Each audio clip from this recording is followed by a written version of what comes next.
Hi friends, welcome to my channel. అందరూ బాగున్నారని అయితే అనుకుంటున్నాను.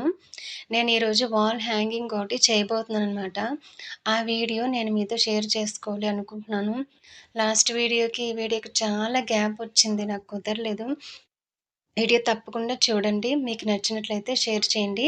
వీడియోలోకి వెళ్దాం. వాల్ హ్యాంగింగ్ కోసం నేను కార్డ్బోర్డ్ని కావాల్సిన షేప్లో కట్ చేసుకున్నాను అనమాట. అలాగే కలర్ పేపర్స్, స్కేలు, సిజరు. ఆ వాల్ హ్యాంగింగ్ నేను క్విల్లింగ్‌తో డిజైన్ చేయబోతున్నానన్నమాట.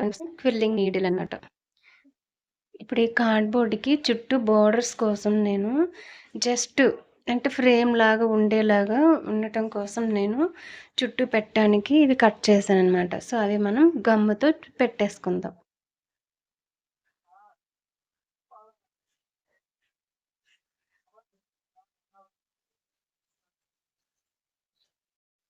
ఇదిగోండి, కార్డ్‌బోర్డ్‌ని నేను ఇలా కలర్ పేపర్ పెట్టి ఇలా రెడీ చేసుకున్నాను.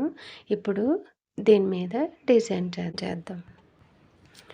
నేను ఆల్రెడీ ఒక వీడియో పెట్టాను కదా, క్విల్లింగ్ స్ట్రిప్స్ ఎలా కట్ చేసుకోవాలి అని చెప్పి. ఇప్పుడు ఒక్కసారి నేను ఇలా చూపిస్తాను. నేను ఆల్రెడీ క్విల్లింగ్ స్ట్రిప్స్ని కట్ చేసి పెట్టుకున్నాను అనమాట. క్విల్లింగ్ స్ట్రిప్స్ మనం ఈజీగా కట్ చేసుకోవచ్చు. నేను ఒక వీడియో పెట్టాను, ఆ లింక్ నేను డిస్క్రిప్షన్ ఇస్తాను, తప్పకుండా చూడండి. అలాగే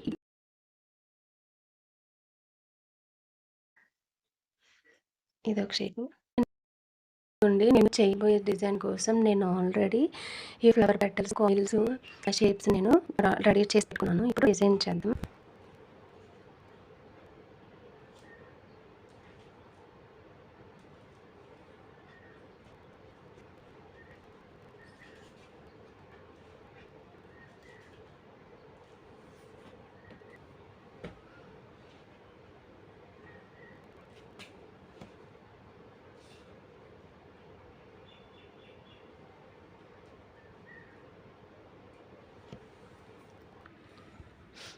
మనకి ఏ కలర్ కావాలో ఆ కలర్ మనం చూసుకొని పెట్టుకోవచ్చు. మనం ఏదైనా పెట్టుకోవచ్చు.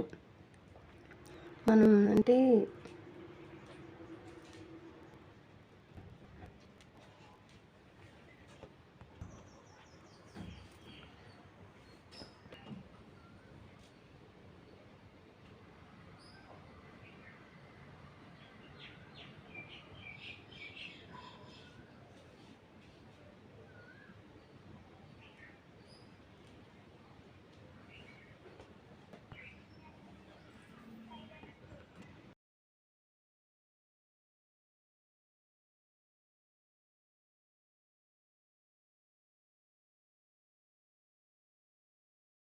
ప్రిపేర్ చేసుకున్నవి ఇలా నీట్గా పెట్టేసుకోవడం.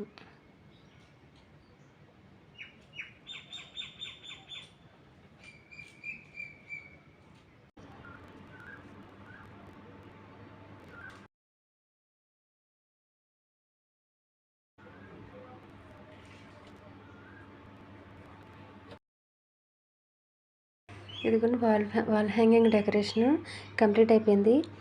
ఇది నేను కార్డ్బోర్డు, కలర్ పేపర్స్, క్విల్లింగ్ ఫ్లవర్స్తో నేను డెకరేట్ చేసేసుకున్నాను అనమాట. అంతే. ఎలా ఉందో తప్పకుండా కామెంట్ చేయండి. అలాగే మీకు నచ్చినట్లయితే షేర్ చేయండి. మరొక మంచి వీడియోతో మళ్ళీ కలుద్దాం. బాయ్.